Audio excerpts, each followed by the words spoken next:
সামান্য বোধ বুদ্ধি, যেটাকে বাংলায় আক্কেল শব্দটা বলে, আক্কেলের অভাব যদি আপনাদের এতটাই থাকে, আপনারা কিভাবে দেশের মানুষকে সেবা দেবেন?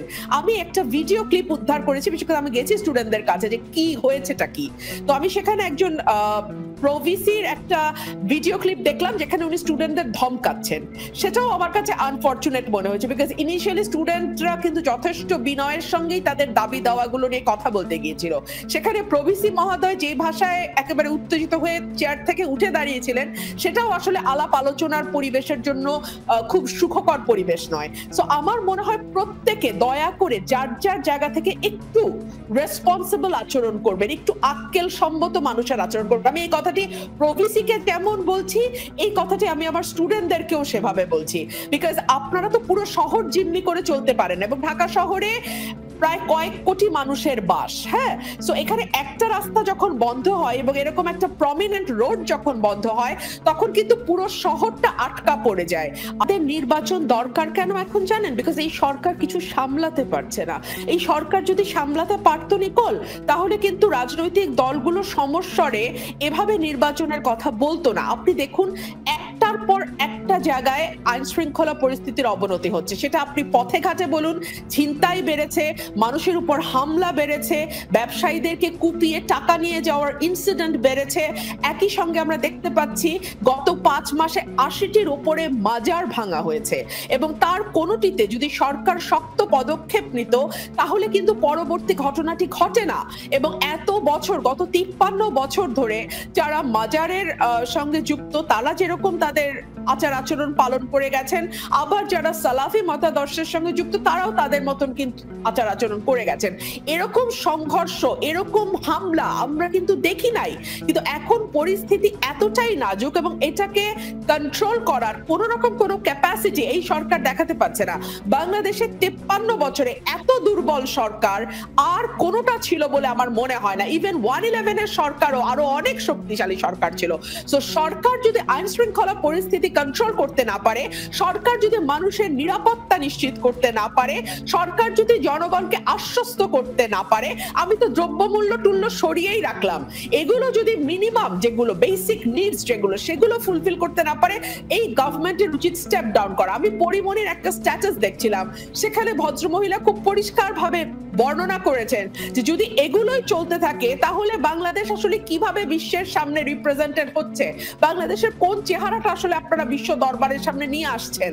এবং মানুষের নিরাপত্তা, একই কথা কিন্তু এই ভদ্রমহিলাও বলেছেন যে মানুষের নিরাপত্তা যদি দিতে না পারে, তাহলে আসলে একটা সরকারের থাকার কি অর্থ বলেন আপনি? জি, ব্যারিস্টার রুমিন ফারহানা, আসলে আলোচনাটা ছিল নির্বাচন নিয়ে। পরিমনির ইস্যু যেহেতু আপনি তুললেনই, আশরাফ কায়সার প্রশ্নটা করেই ফেলতে চাই। চিত্রনায়িকা পরিমনি টাঙ্গাইলে অনুষ্ঠান করতে পারেননি, তারপর তিনি সামাজিক যোগাযোগ মাধ্যমে লিখলেন এদেশে সিনেমা বিনোদন সব বন্ধ করে দেওয়া হোক। তাহলে কি আমরা ধরে নিব আমরা ইমোশনালি ব্যবহার হয়েছিলাম তখন, নাকি এখন হচ্ছি, কোনটা? এই দায়ভার কিন্তু আমাদের সবার নিতে হবে। এরকম একটি স্ট্যাটাসে আরও কথা ছিল, এবং তার 16 ঘন্টা পর আমরা দেখলাম পুরনো মামলায় তার বিরুদ্ধে গ্রেফতারি পরোয়ানা জারি হয়েছে।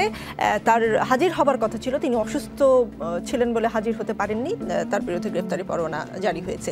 এটা কি কাকতালীয় ঘটনা, নাকি পরিমনি যে বলেছেন এত চুপ করে থাকা যায় নাকি, তার মাসুল দিচ্ছেন? দেখুন, আমাদের ভাবতে পারলে ভালো হতো যে এটি কাকতালীয়, দুটির মধ্যে যোগসূত্র নেই। কিন্তু যেভাবে ঘটলো, আমি পরিমনির স্ট্যাটাসটি পড়েছি, এবং একজন শিল্পী যখন এরকম স্ট্যাটাস দেয়, তখন কিন্তু রাষ্ট্রের ভাবনার সুযোগ রয়েছে। উনি শোরুম উদ্বোধন করতে যাবেন, এবং তার জন্য কিছু লোক প্রতিবাদ করবে, কিছু লোক মানববন্ধন করবে, কিছু লোক ফোন করে বলবে তার আশাটা নিরাপদ না। এই বাংলাদেশ তো আমরা চাইনি। কেননা একজন বিনোদনের মানুষ, তিনি তার নিজস্ব চিন্তাভাবনা, পছন্দ অপছন্দ নিয়ে এই সমাজে বেঁচে থাকতে পারবেন, এমনটিই তো কথা ছিল আমরা ইনক্লুসিভ হব, যে যার যার মত পথ আদর্শ নীতি থাকবে, এবং তাতে করে বাংলাদেশ রাষ্ট্রের কোনো সমস্যা হবে না। কিন্তু আমরা যদি কিছু মানুষকে দেখতে পাই যে তারা প্রাধান্য পাচ্ছেন, অন্যদেরকে চেপে যেতে হচ্ছে, তাহলে কিন্তু এটা দুঃখজনক। এবং তার ঠিক আপনি যদি দেখেন যে 24 ঘন্টার মধ্যে যদি আবার এই যে গ্রেফতারি পরোয়ানা জারি হয়েছে, এটিকে আমাদের ঠিক হাসিনা রেজিমে যেভাবে কোর্ট পরিচালিত হতো, যেভাবে একটার সাথে আরেকটাকে সম্পর্কিত মনে হতো, যেভাবে নির্বাহী ক্ষমতায় অনেক কিছু আমরা হতে দেখতাম, কেন জানো? যেহেতু আমরা 16 বছর অভ্যস্ত ছিলাম একজন ব্যক্তির শাসন দেখে এবং তার ক্ষমতার অপব্যবহার দেখে, এগুলো দেখলে আমাদের কাছে ভয় লাগে। আমার মনে হয় যে যেই জায়গাটিতে আপনি আলোচনা শুরু করেছিলেন যে কেন মির্জা ফখরুল তার জন্মদিনেও নির্বাচনের দাবি তুললেন, দেখুন এই দাবিটি কিন্তু 3 মাস আগেও এত জোরালো ছিল না। 3 মাস আগেও আমরা অনেককে বলতে শুনছিলাম যে সংস্কার হওয়ার পরে নির্বাচন করতে হবে। এমনকি যেই দলগুলো তখন সংস্কারের উপরে অনেক জোর দিচ্ছিল তারাও এখন অর্ধেক সংস্কার অর্ধেক নির্বাচনের কথা বলছেন। এটি হতো না যদি সরকারের সক্ষমতা মানুষকে সন্তুষ্ট করতে পারত। দেখুন সরকারের প্রতি সবার সমর্থন রয়েছে, যারা পালিয়ে গেছে, যারা ফ্যাসিস্ট ছিলেন তারা ছাড়া।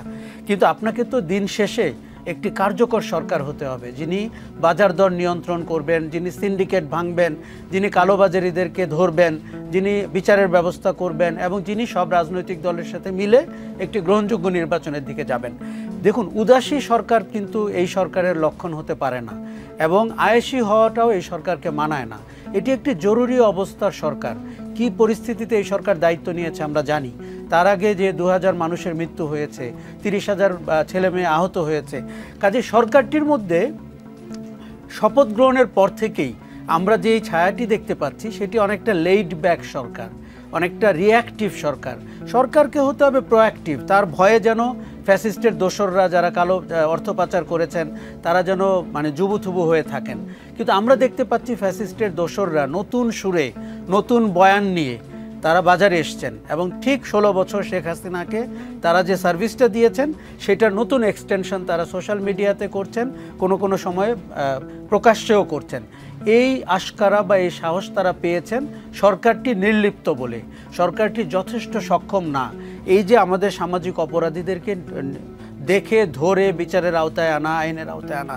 দেখুন এই সরকার অনেক আরও বেশি যদি দেখুন প্রতিদিন আওয়ামী লীগ আপনাকে হুঙ্কার দিচ্ছে 26শে মার্চ নাকি তারা দেশে আসবে, এমন সামাজিক যোগাযোগ মাধ্যমে বলেছে। সরকারটিকে সক্ষমতার দিক থেকে আমরা দেখতে পাচ্ছি যে একটি নির্বাচিত সরকার ছাড়া আমার মনে হয় আগামী দিনে যে আশঙ্কা আমরা দেখছি সেটি মোকাবেলা করা কঠিন হবে।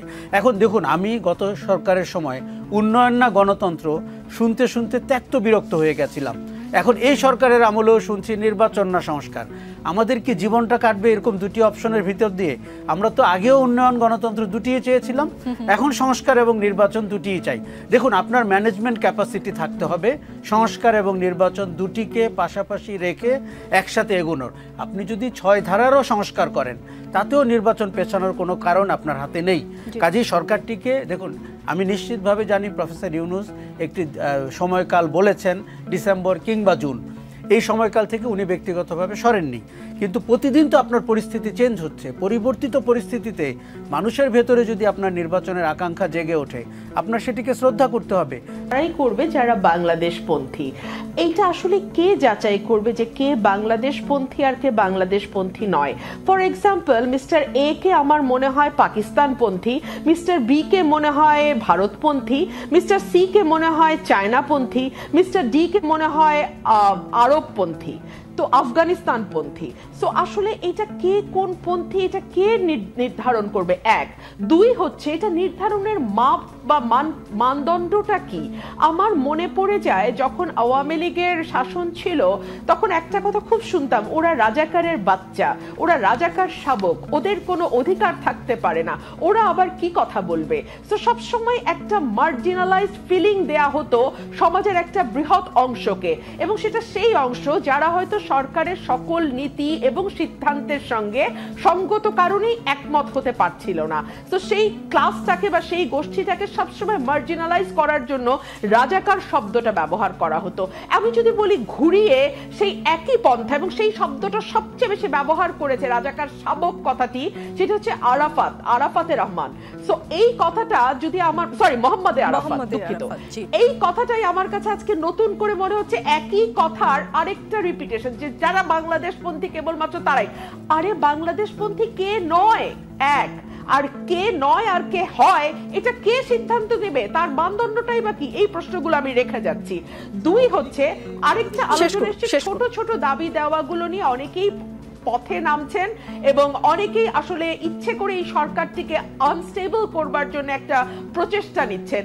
এইখানে কিন্তু দায়িত্ব আবারও সরকারের ঘাড়ে। আমরা কয়েক লক্ষ টাকা ব্যয় একটা সরকার পুষি যাতে আমাদের জনজীবনে নিরাপত্তা থাকে, যাতে আমরা আমাদের প্রতিদিনকার যেই দৈনন্দিন কার্যক্রম সেটাকে আমরা নির্বিঘ্নে চালাতে পারি। সো এটা কিভাবে গভর্নমেন্ট এনশিওর করবে, এটা অ্যাবসলিউটলি গভর্নমেন্টের দায়িত্ব। গভর্নমেন্ট যদি না পারে তাকে ছেড়ে দিয়ে সরে যাওয়া উচিত। বাংলাদেশের এটাই হলো অবস্থা, এটাই আছে বস্তু, এবং এটার মধ্যে দিয়ে যদি আপনি আসলে টিকতে চান, ক্ষমতায় থাকতে চান, সরকার পরিচালনা করতে চান, মানুষকে এই ন্যূনতম স্বস্তি দিয়ে আপনাকে পরিচালনা করতে হবে। আমি যদি আইন শৃঙ্খলা, দ্রব্যমূল্য, জনজীবনের স্বস্তি এই কথাগুলো একপাশে সরিয়েও রাখি, আরেকটা বিরাট অ্যালিগেশন এই সরকারের বিরুদ্ধে রাজনৈতিক দলগুলো ধীরে ধীরে তোলা শুরু করেছে, সেটা হচ্ছে গভর্নমেন্ট একটা বিশেষ গ্রুপকে ফ্যাসিলিটেট করার চেষ্টা করছে। এই জায়গাটাতে আমি আপনার প্রশ্নে আসছি। সেই গ্রুপটা হচ্ছে তারা যাদের জন্য ডক্টর মোহাম্মদ ইউনূস হঠাৎ করে বলা শুরু করলেন, আচ্ছা ভোটারের বয়স 17 হলে কেমন হয়? ভোটারের বয়স 17 হওয়া নিয়ে তো কোনো মহল থেকে কোনো রকম দাবি দেওয়া উত্থাপিত হয়নি। কিংবা ধরুন সংসদ সদস্যদের বয়স 25 থেকে 21-এ নামিয়ে আনা, সংসদ সদস্যদের বয়স 21 বছর হতে হবে এমন কোনো দাবিও তো কেউ করে নাই। হ্যাঁ, এখন প্রশ্ন আসতে পারে যে 21 বছর একটা মানুষ যথেষ্ট ম্যাচিওরড হয় কিনা। আমি 70 বছর বয়সেও ইম্যাচিওরড মানুষ দেখেছি সংসদে, আবার অনেক তরুণকে দেখেছি অসাধারণ পারফর্ম করতে। সো 21 বছর বয়সে কোনো তরুণ আসলে সংসদ সদস্য হতে পারবেন না এই কথাটি আমি বলছি না। তবে আমি শুধু এটুকুই বলতে চাচ্ছি যে এই সরকারকে এখন পর্যন্ত, হ্যাঁ এখন পর্যন্ত আমরা সকলেই বিশ্বাস করি, মনে প্রাণে বিশ্বাস করি, এই সরকারটি কোনো বিশেষ দল বা গোষ্ঠীকে ফ্যাসিলিটেট করবার চেষ্টা করছে না, কোনো দল বা গোষ্ঠীকে একটু এক্সট্রা সুবিধা দেওয়ার চেষ্টা করছে না, কিংবা কোনো দল বা গোষ্ঠীকে একটু পিছিয়ে রাখবার চেষ্টা করছে না। বাট সরকার যদি তার কথায়, কাজে, আচরণে এইটা প্রমাণ করতে ব্যর্থ হয়, তাহলে আমার মনে হয় না বড় বড় রাজনৈতিক দলগুলো চুপ করে থাকবে। আরেকটা বিষয় নিকোল, আমি খুবই বিনয়ের সাথে সরকারকে মনে করিয়ে দিতে চাই, রাজনৈতিক দলগুলো কিন্তু যথেষ্ট ধৈর্যের পরিচয় দিয়েছে।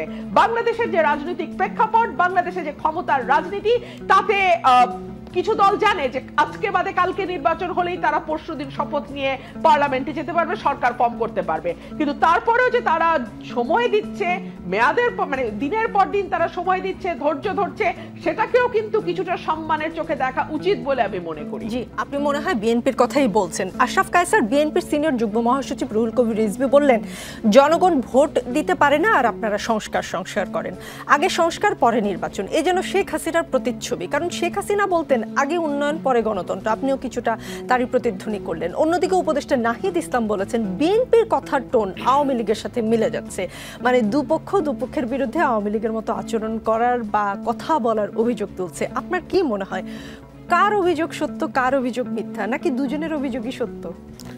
দেখুন, আমাদের প্রধানতম শত্রু যখন পালিয়ে যায়, তখন যে সিচুয়েশনটা আমরা চাইনি ঘটুক সেটি ঘটছে। আমরা ছায়ার সাথে যুদ্ধে নেমেছি, এবং নাসিরুদ্দিন পাটোয়ারির জিয়াবাদ একটা অহেতুক রূপক অর্থে ব্যবহৃত শব্দ, এটা উচিত হয়নি করা।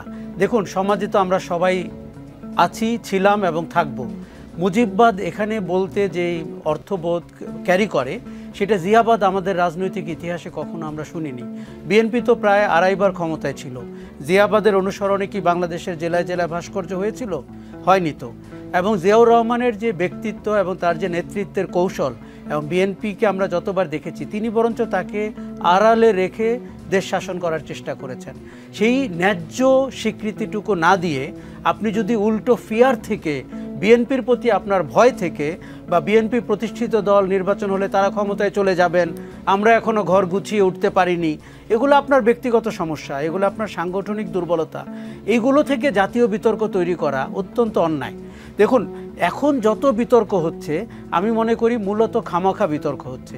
দেখুন, সরকারটি যেরকম আয়েশি, বিলাসী, রোম্যান্টিক হওয়ার চেষ্টা করছে, বাইরে যারা রাজনৈতিক অঙ্গনে আছে তারা পৃথিবীর সমস্ত কথা এখনই বলাটা ঠিক বলে মনে করছে, যে কে বাংলাদেশপন্থী হবে, কে জিয়াবাদ কায়েম করবে, এবং আমাদের সংবিধান কি করে সংস্কার হবে, নাকি সংবিধান ছুঁড়ে ফেলে দিব।